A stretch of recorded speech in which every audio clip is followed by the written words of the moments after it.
In today's quick commercial contracting revision video, is what you're going to see. Why specifications are actually legally binding, why poor specifications mean contract disputes, and how to understand exam wording. This is part of our ongoing revision series, which means if you haven't subscribed, make sure you do. It won't cost you a thing. Look, most students will just walk into an exam room, with specification, they assume it's going to be just technical stuff, right? They're just going to ask us, do you know conformance or performance specification and blah, blah, blah.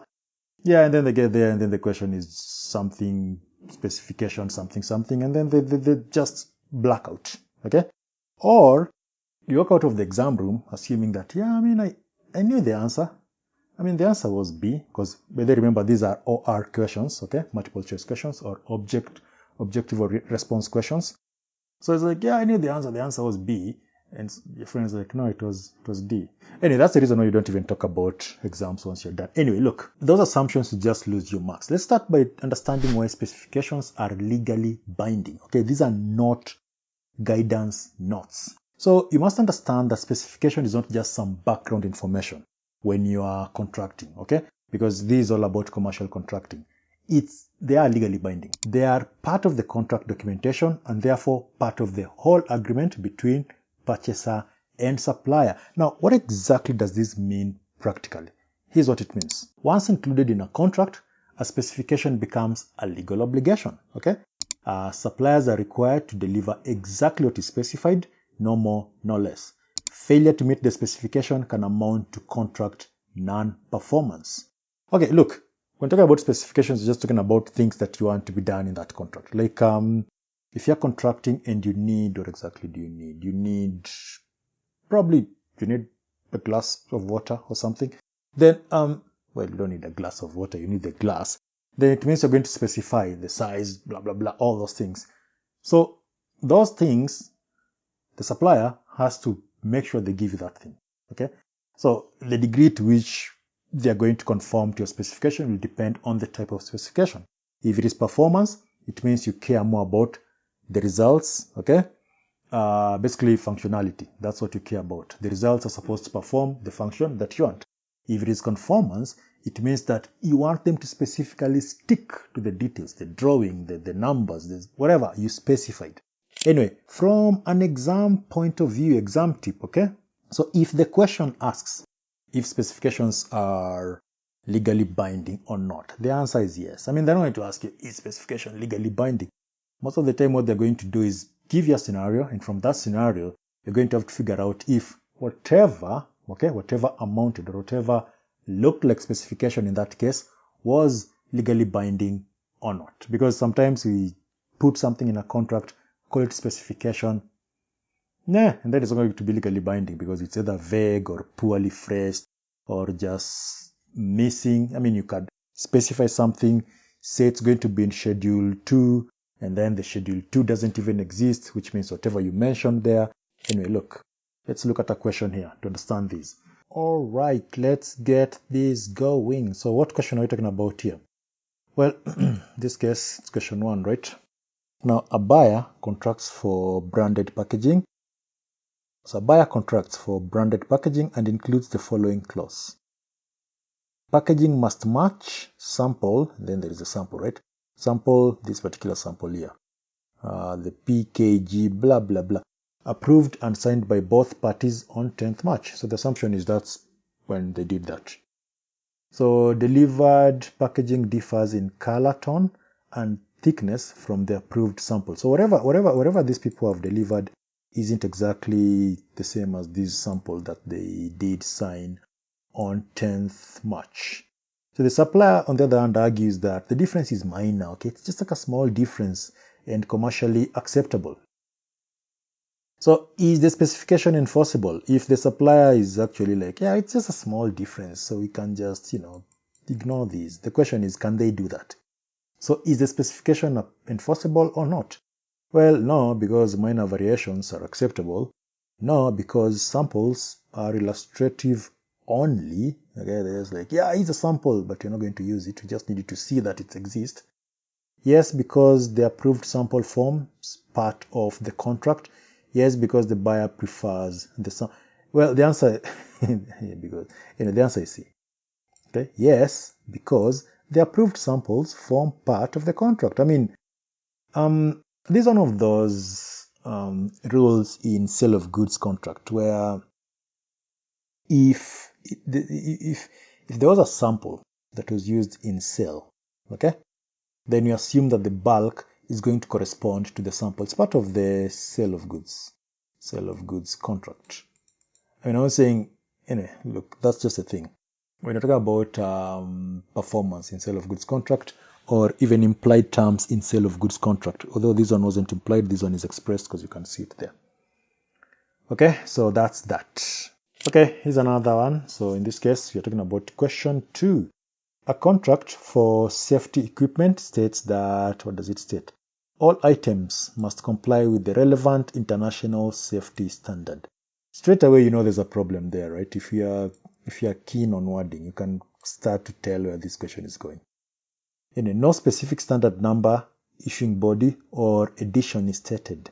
Now, the supplier delivers goods compliant with an older standard, but the buyer rejects them, claiming that they do not meet the current expectations. Now, which current expectation? Because we've just said all the item must comply with the relevant internal. So which one? Anyway, is the specification enforceable? See, this specification is a problem. Well, yes, because international standards are all applied in safety contracts, that's not true. Nor because the specification lacks sufficient certainty. That's the thing, okay? It's vague. Well, it isn't even vague. It's just, yeah, I mean, it is vague because we just said relevant international safety standard. Which one? Even if we go with this question alone, is it the old standard or the current standard? But for the most part, you want to, when you're talking about international or standards, any standards for that matter, you want to be very specific, okay? If possible, cite them, okay? If it is ISO, tell us ISO number, blah, blah, blah. If it is depending on the field you exist in, so mention those ones, okay? And by the way, okay, now that you've looked at that question, by the way, if you haven't joined my newsletter, make sure you do, because you're missing out on a lot. I mean, think of it this way. This video, okay, right now, it was part of our email. So it already went out as an email, written email with questions and explanations. So you can access it anytime. So if you like that, receiving summary notes, downloads, videos, and things of that, like that in your email, make sure you join the newsletter. All right, it's in our website, zeriteenetwork.com, or you can just access it using the details provided below. So make sure you are part of the newsletter, not just because of this.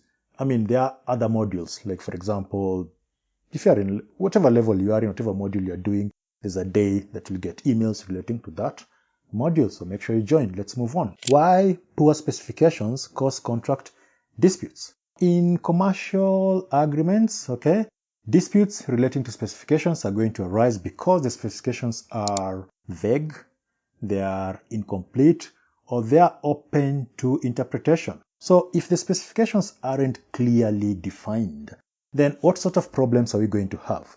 Well, we're going to have quality standards problem, okay, problems relating to performance expectations, measurement methods. The point is it becomes difficult, okay, to actually pinpoint if the supplier complied or not. And that creates dispute regarding things like whether delivery was acceptable, whether KPIs have been achieved, whether remedies can be applied. And to understand that even further, look at this example. So in this case, a facility management contract specifies that repairs must be completed promptly. So the supplier believes promptly means within 5 working days, while the buyer expects same day response. Now you can obviously tell the problem there is actually in the wording, okay? Because how exactly do you interpret the word promptly? And somebody's like, according to the nature of my business, it's within 5 working days. And the guy who put it there is like, no. To me, it means I want it today.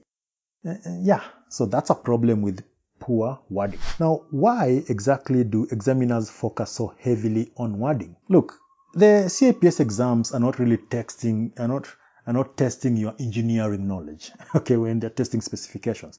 They're not trying to figure out if you know how to say 3.2 or kilometers and miles. That's not it.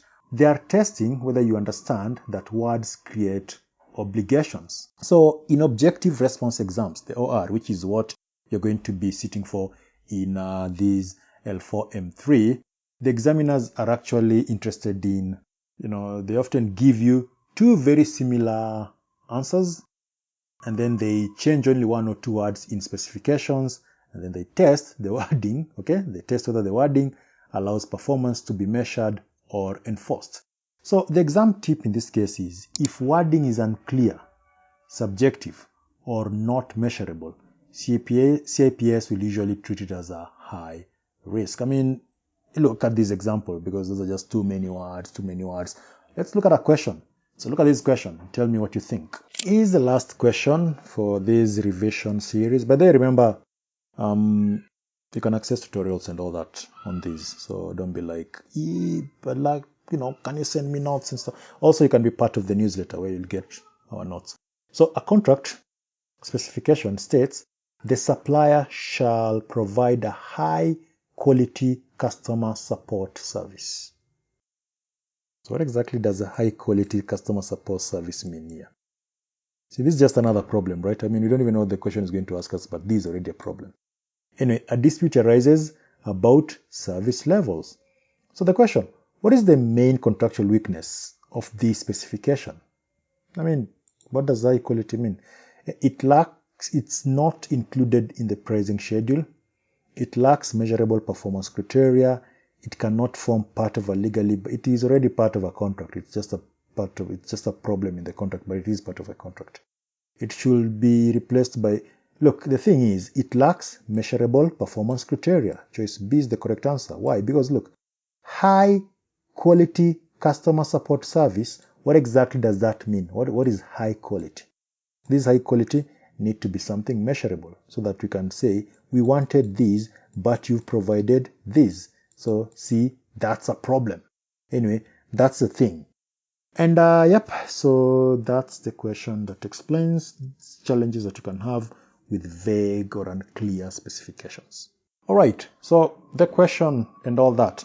And just as a final tip, when you see questions relating to specifications and you aren't certain about how to go about it, if you aren't clear on what you're supposed to be doing, just ask yourself the following questions, or rather just find answers to the following. Is the wording clear?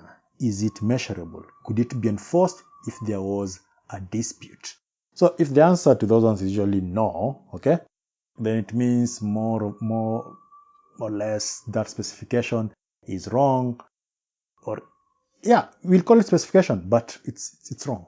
So that's the thing you need to know about that. Look, if you are interested in tutorials, okay, video lessons, downloads, and all that stuff, practice exercises specifically for this particular module, commercial contracting, make sure you check my tutorial. I've added them in the details, okay? So check that one out, join, get started.